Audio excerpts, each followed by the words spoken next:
А, Азыр мен сиздерге Атомиди Мамбайылдан личный кабинетке кирейин деп атканда монтип корейсче чыгып калса же там кытайча, американскча же да бир башкача англисче чыгып кала турган болсо настройка кылганда жүрөрдүм эң үстүндөгү могул 3 сызык турат го сол жакта. Ошону бассаңыз, могул жерге настройкиге чыгып калат да.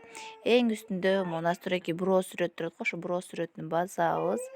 Басканда могул жерде ылдый жерде регион дээр ошонун бияк чекесин карасаңыздар, Корея, там российский деп жазылып турат Ошондо ушул Корея деген жерде могу кичинекей стрелканы басабыз. Басканда могул жерде бизде болгон өлкөлөрдүн сайттары чыгат. Бизде анан Россия керек. Бизге Россия басабыз. Окей кылганда бул өзү чыгып туруп, кайра сайт эмеге кирип кетет. Приложенияга кирип кетет мынакей монтип өзү эле. Карап туруңуздар. Мынакей уже орусча болуп калды, российский сайтка кирип калдык. Эми ушул жерден эле там мыяка киресиз, карайсыз. Настройка. Эң өйдө жакта 3 сызыкты басабыз, рекламаны закрыть кылып коебуз. 3 сызыкты басканыбызда монтип чыгат дагы өзүбүздүн аккаунтубузга киребиз. Личный кабинетибизге. Как обычно эле. Кандай десем азыр 1 мүнөт. Өзүбүздүн личный кабинетибизге кирип алабыз.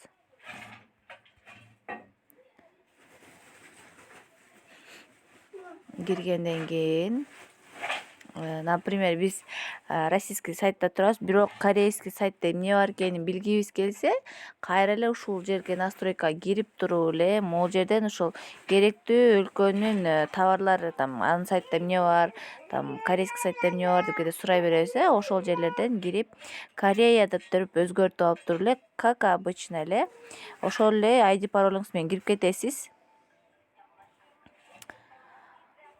Анан магазин деген жердин баары эле ордорунда турат да, ошо магазинди бассаңыздар, корейский сайтта болгон товарлардын баарын көрсөтөт. Азыр биз российский сайттабызбы, ошо российский сайттагы болгон товарларды көрсөтүп атат, 61 товарды. Болду, ушинтип өзгөртүп алсаңыздар болот.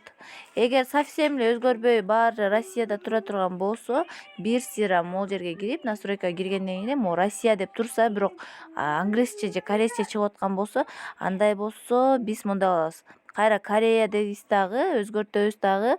Кирип чыккандан кийин кайра башынан бүт Россияга алмаштырып коебуз. Ошондо кайра российский сайт болуп калат.